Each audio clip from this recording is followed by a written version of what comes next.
This is Revathi. Welcome back to అందమైన కథల పొదిరిల్లు. మహర్షి episode number 124. వాళ్ళ అత్త మామగారి గురించి అడుగుతున్న అవంతి. మరి మహర్షి ఏం చెప్పాడు తెలియాలి అంటే కథలోకి వెళ్లాల్సిందే. కథలోకి వెళ్ళబోయే ముందు దయచేసి వీడియోకి ఒక లైక్ ఇవ్వండి. లైక్తో పాటు హైప్ కూడా ఇచ్చి వీడియోని సపోర్ట్ చేయండి. రాజశేఖర్కి గతంలో మహర్షితో జరిగిన గొడవంతా గుర్తొచ్చి నో అంటూ గట్టిగా అరుస్తాడు. ఆ అరుపు విని సుచరిత, డాక్టర్లు అక్కడికి కంగారుగా చేరుకుంటారు. అక్కడికి వచ్చేసరికి రాజశేఖర్ మొహంలో కోపం, అసహనం కనిపిస్తుంటాయి. What happened Rajasekhar?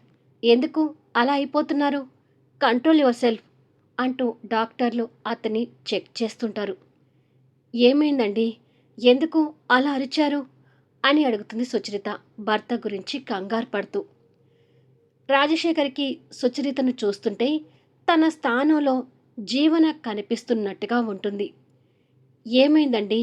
ఏమైనా కల కన్నారా అని అడుగుతుంది సుచరిత. ఏమీ లేదు అని తల ఊపి, డాక్టర్ నన్ను హాస్పిటల్ నుంచి ఎప్పుడు పంపిస్తారు? నాకు ఇండియా వెళ్ళాలని ఉంది అని ఒక్కొక్క పదం పలుకుతూ అడుగుతాడు రాజశేఖర్. మీరు చాలా వరకు కోలుకున్న రాజశేఖర్ గారు.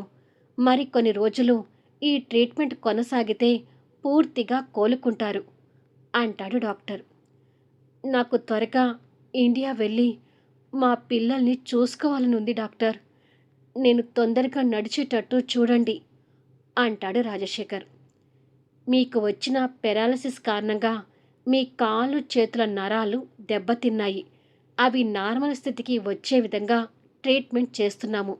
మరికొన్ని రోజుల్లో మీరు పూర్తిగా కోలుకుంటారు. Don't worry. మీరు పూర్తిగా కోలుకున్నాక ఇండియా వెళ్ళొచ్చు.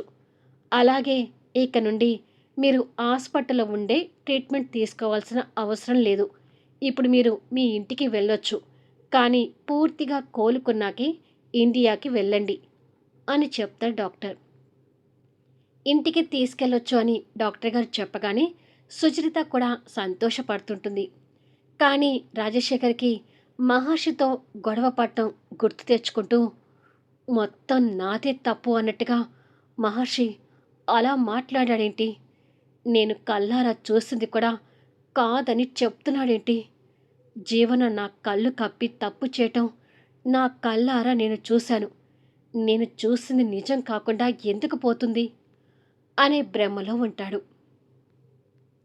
అదే సమయంలో అవంతి మహర్షి బట్టలను ఐరన్ చేసి కబోర్డులో పెడుతూ ఉండగా మహాలక్ష్మిలాగా చిరునవ్వుతో ఉన్న జీవన ఫోటో కనిపిస్తుంది. ఆ ఫోటోని చేతులకు తీసుకొని ఆశ్చర్యంగా చూస్తూ చాలా అందంగా ఉన్నారు. ఎవరివిడా? ఆ రోజు ఈ ఫోటో పగలగొట్టినందుకే మహర్షి గారు నన్ను చెంప మీద కొట్టారు. ఆ రోజు నేను ఈ ఫోటోని వెనుక నుంచి చూసి మహర్షి గారికి ఎవరైనా లవర్ ఉన్నారేమో, తన ఫోటోనేమో అనుకున్నాను. కానీ ఈ ఫోటో అలా లేదు. ఇది వాళ్ళ అమ్మగారి ఫోటోలాగా ఉంది. అవును, ఈమె అందమైన మొహంలో కూడా మహర్షి గారి పోలికలు కనిపిస్తున్నాయి. అంటే తను మా అత్తగారన్నమాట అని అనుకొని సంతోషంతో తన చెయ్యిని ఫోటో మీదకి తీసుకువెళ్ళి తడుముతూ, మరి అత్తయ్య గారి ఫోటోని ఇలా లోపల పెట్టుకున్నారేంటి? అసలు బెనర్జీ బాబాయ్ మహర్షి గారికి ఎవ్వరూ లేరు అనాథ అని చెప్పాడు. అంటే మా అత్తయ్య గారు చనిపోయి ఉంటారా అనే ఆలోచనకే బాధపడుతూ, కావచ్చు, అందుకే కదా మహర్షి గారు అనాథగా ఉండిపోయారు. మరి వాళ్ళ అమ్మగారి ఫోటో ఉంటే వాళ్ళ నాన్నగారి ఫోటో కూడా ఉండాలి కదా అంటూ వెతుకుతూ ఉంటుంది. మహర్షి అప్పుడే ఆఫీస్ నుంచి వచ్చి అవంతి చేతిలో ఉన్న తల్లి ఫోటోను ఆశ్చర్యంగా చూస్తూ, ఏం చేస్తున్నావు అవంతి అని అడుగుతాడు. అవంతి వెతకడం ఆపి మహర్షిని చూస్తూ, ఈ ఫోటోలో ఉంది మీ అమ్మగారే కదా మహర్షి గారు అని అడుగుతుంది. మహర్షి కొంచెం బాధగా దగ్గరికి వచ్చి ఆ ఫోటోని చేతులకు తీసుకొని అపురూపంగా చూసుకుంటూ, అవును, మా అమ్మనే అంటూ ఆ ఫోటోని హృదయానికి హత్తుక్కుంటాడు. మీ అమ్మగారు చాలా బాగున్నారు మహర్షి గారు. మరిప్పుడు మీ అమ్మగారు అని అనుమానంగానే అడుగుతుంది. మా అమ్మ చనిపోయి కొన్నేళ్ళవుతుంది అంటాడు కన్నీటి పొరలతో. నేననుకున్నది నిజమేనన్నమాట. అయ్యో పాపం అని అనుకొని, మరి మీ నాన్నగారు అని అడుగుతుంది అవంతి. నాన్నగారి గురించి అడగగానే మహర్షి మొహంలో రంగులు మారిపోతూ రాజశేఖర్తో గొడవ పట్టం గుర్తు తెచ్చుకుంటాడు. మీ నాన్నగారి ఫోటో కోసం వెతుకుతుంటే దొరకడం లేదు. ఆయన ఫోటో ఎక్కడ ఉంది అని అడుగుతుంది. ఆయన ఫోటో నువ్వు వెతికినా దొరకదు. ఆయన ఫోటో ఇక్కడ లేదు అని అంటాడు రాజశేఖర్ గారి మీద కోపంతో. ఎందుకు లేదు అని అడుగుతుంది అవంతి. అది ఆయనంటే నాకు ఇష్టం లేదు. ఒక మాటలో చెప్పాలి అంటే అతను నాకు ఒక శత్రువు. ఇక అలాంటప్పుడు ఆయన ఫోటోని నేనెందుకు పెట్టుకుంటాను అంటాడు మహర్షి. అంటే మీ నాన్నగారు బ్రతికే ఉన్నారా అని అడుగుతుంది. "ఉమ్" అని సమాధానం ఇస్తాడు. మరి ఆయన ఎక్కడ ఉంటారు అని అడుగుతుంది. విదేశాల్లో ఉన్నాడు అని చెప్తాడు ముక్తసరిగా. మరి ఎందుకు మీ తండ్రిని శత్రువులాగా చూస్తూ అనాథగా మిగిలిపోయారు అని అడుగుతుంది అవంతి. ప్లీజ్ అవంతి, అతని గురించి నన్ను ఏమీ అడగకు.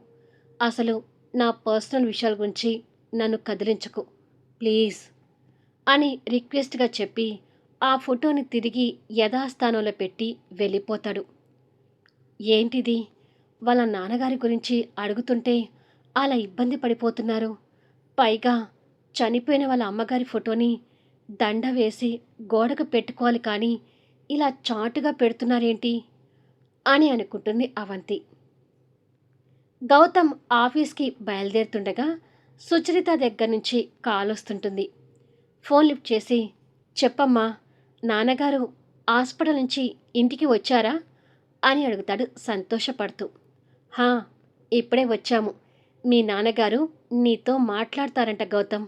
ఫోన్ ఆయన చెవి దగ్గర పెడుతున్నాను అని చెప్పి వీల్ చైర్లో కూర్చున్న రాజశేఖర్ చెవి దగ్గర ఫోన్ పెట్టి నిలబడుతుంది సుచరిత. నానా గౌతమ్, ఎలా ఉన్నావు అని అడుగుతాడు రాజశేఖర్ గారు. ఇన్ని రోజులకి తండ్రి గొంతు వినగానే ఆనందంతో గౌతమ్కి కన్నీళ్ళొస్తూ, బాగున్నాను నానా, మీరు ఇంటికి చేరుకున్నారనే విషయం తెలిసి చాలా సంతోషంగా ఉంది అని అంటాడు. నిన్ను చూడాలనిపిస్తుంది గౌతమ్, వీలు చూసుకొని ఇక్కడికి వస్తావా అని అడుగుతాడు రాజశేఖర్. తప్పకుండా వస్తాను నాన్న, మరికొన్ని రోజుల్లో బయలుదేరుతాను. మీరు కూడా ఇక్కడికి రావడం కోసం వెయిట్ చేస్తున్నాను నాన్న అని అంటాడు. మరికొన్ని రోజులు ట్రీట్మెంట్ చేస్తే నేను పూర్తిగా నడుస్తానని డాక్టర్లు చెప్పారు గౌతమ్. ఇండియాకి వస్తే నేను తిరిగి నడుచుకుంటూనే వస్తాను అంటాడు రాజశేఖర్. ఆ క్షణాల కోసం మేం కూడా ఎదురు చూస్తుంటాం నాన్న అంటాడు గౌతమ్. మిథున, వెంకట్ ఎలా ఉన్నారు అని అడుగుతాడు. బాగున్నారు నాన్న, మిథున వెంకట్తో కలిసి చాలా హ్యాపీగా ఉంది. తన గురించి ఇక వర్రీ అవసరం లేదు అంటాడు. ఒకసారి మిథునకి వెంకట్కి కూడా ఫోన్ చేసి మాట్లాడతాను గౌతమ్, ఇక ఉంటాను అని అంటాడు. సరే నాన్న అని చెప్పి గౌతమ్ సంతోషపడుతూ ఫోన్ పెట్టేస్తాడు. మిథున, వెంకట్ సోఫాలో కూర్చొని సరదాగా మాట్లాడుతూ ఉండగా అమెరికా నుంచి వీడియో కాల్ వస్తుంటుంది. ఆగు వెంకట్, మా మమ్మీ కాల్ చేస్తుంది అని చెప్పి ఫోన్ లిఫ్ట్ చేస్తుంది. అలా ఫోన్ లిఫ్ట్ చేయగానే స్క్రీన్ మీద రాజశేఖర్ గారు కనపడతాడు. తండ్రిని చూడగానే సంతోషపడుతూ, నాన్న, మీరు హాస్పిటల్ నుంచి ఇంటికి వచ్చారా అని అడుగుతుంది ఆశ్చర్యపోతూ. వెంకట్ కూడా వాళ్ళ మామగారిని ఆశ్చర్యంగా చూస్తుంటాడు. రాజశేఖర్ గారు కూడా వాళ్ళిద్దరినీ అలా చూస్తూ, అవునమ్మా, కాసేపు క్రిందటే వచ్చాము అని అంటాడు. మీ ఆరోగ్యం ఎలా ఉంది మావయ్య గారు అని అడుగుతాడు వెంకట్. అల్లుణ్ణి చూస్తూ, చాలా వరకు కోలుకున్నాను వెంకట్, మీరిద్దరూ బాగున్నారు కదా అని అడుగుతాడు. మేము హ్యాపీగానే ఉన్నాం మావయ్య గారు. ఇక మీ అమ్మాయి అల్లరైతే నేను భరించలేకపోతున్నాను అని అంటాడు తన భుజం చుట్టూ చేవేసి దగ్గరికి తీసుకుంటూ. కూతురు అల్లుణ్ణి అలా చూసుకొని రాజశేఖర్ గారు సంతోషపడుతుంటాడు. సుచరిత కూడా కూతురు అల్లుడితో మాట్లాడుతూ ఉంటుంది. తాన్య ఆఫీస్కి వెళ్ళడానికి మిర్రర్ ముందు రెడీ అవుతుండగా తండ్రితో మాట్లాడిన హుషారుతో గౌతమ్ లోపలికొచ్చి తాన్యాని వెనక నుంచి హక్ చేసుకొని ఎత్తుకొని గుండ్రంగా తిప్పుతుంటాడు. అయ్యో గౌతమ్, ఏంటిది అని అడుగుతుంది ఆశ్చర్యపోతూ. నేను చాలా సంతోషంగా ఉన్నాను డెబిల్. ఈ సంతోషాన్ని నీతో తొందరగా పంచుకోవాలని ఫాస్ట్గా వచ్చేశాను అని అంటాడు. అబ్బా, ముందు నన్ను దింపి ఆ సంతోషకరమైన వార్త ఏంటో నాకు కూడా చెప్పు గౌతమ్ అని అంటుంది. సరే అని చెప్పి గౌతమ్ తన్ను దింపి, నీ ఫేవరెట్ గురువుగారు, అదే మీ రాజశేఖర్ సార్ హాస్పిటల్ నుంచి ఇంటికి వచ్చారు. నాన్నతో ఫోన్ మాట్లాడి నీ దగ్గరికి వస్తున్నాను అని అంటాడు. ఆ విషయం విని తాన్య సంతోషపడుతూ, నిజంగానే ఇది హ్యాపీ న్యూస్. మా రాజశేఖర్ సార్కి నేనంటే చాలా ఇష్టం. మా సార్తో నాకు కూడా మాట్లాడాలని ఉంది గౌతమ్ అని అంటుంది. ఇలా కాదు, నాన్న నన్ను అమెరికా రమ్మంటున్నాడు. నాతో పాటే నిన్ను కూడా తీసుకెళ్ళి మా నాన్నగారికి సర్ప్రైజ్ ఇవ్వాలి అనుకుంటున్నాను. ముందు ఈ విషయం చెప్పు, నీకు పాస్పోర్ట్ ఉందా అని అడుగుతాడు. ఉంది, కానీ నేను అమెరికా రావటం ఎందుకు గౌతమ్ అని అడుగుతుంది ఇబ్బంది పడుతూ. ఫ్లైట్ టికెట్స్కి భయపడుతున్నావా ఏంటి? నీ ఖర్చులన్నీ నేనే పెట్టుకుంటాను. డబ్బు గురించి ఇంకెప్పుడు ఆలోచించకు అని అంటాడు. అది కాదు గౌతమ్, రాజశేఖర్ సార్ని ఇక్కడికి వచ్చాక చూస్తాను కదా, నేను అమెరికా దాకా వెళ్ళడం ఎందుకు అని అడుగుతుంది. అలా అనడానికి వీల్లేదు. నీ ప్రేమలో పడ్డాక నిన్ను ఒక్కరోజు కూడా వదిలిపెట్టి ఉండలేకపోతున్నాను. అంతేకాదు, నువ్వు నాన్నగారికి ప్రియమైన స్టూడెంట్వి కదా, నాతో పాటు నిన్ను తీసుకువెళ్తే నాన్నగారు చాలా సంతోషపడతారు. ప్లీజ్, దయచేసి ఇది కాదనొద్దు అని అంటాడు. బావగారు ఏమంటారో మరి అని మనసులో అనుకుంటుంది. ఏంటి ఇంకా ఆలోచిస్తున్నావు అని అడుగుతాడు. అది నేను ఇంట్లో చెప్పాలి కదా అని అంటుంది. మీ కాంతమ్మ ఫోన్ నంబర్ చెప్పు, నేను మాట్లాడతాను అని అంటాడు. అయ్యో నువ్వొద్దు, నేను మాట్లాడి చెప్తానులే అని అంటుంది. ఏం, నేను మాట్లాడితే ఏమవుతుంది? ఎప్పటికైనా మన విషయం మీ అమ్మగారికి తెలియాలి కదా అని అంటాడు. మా అమ్మ మోటు మనిషి గౌతమ్, చెప్పగానే అర్థం చేసుకోలేదు. నేను నిదానంగా తనకి నచ్చ చెప్తాను అంటూ కవర్ చేస్తుంది. అయితే త్వరగా చెప్తే నేను మన వీసా, టికెట్స్ ఇవన్నీ చూసుకోవాలి అంటాడు.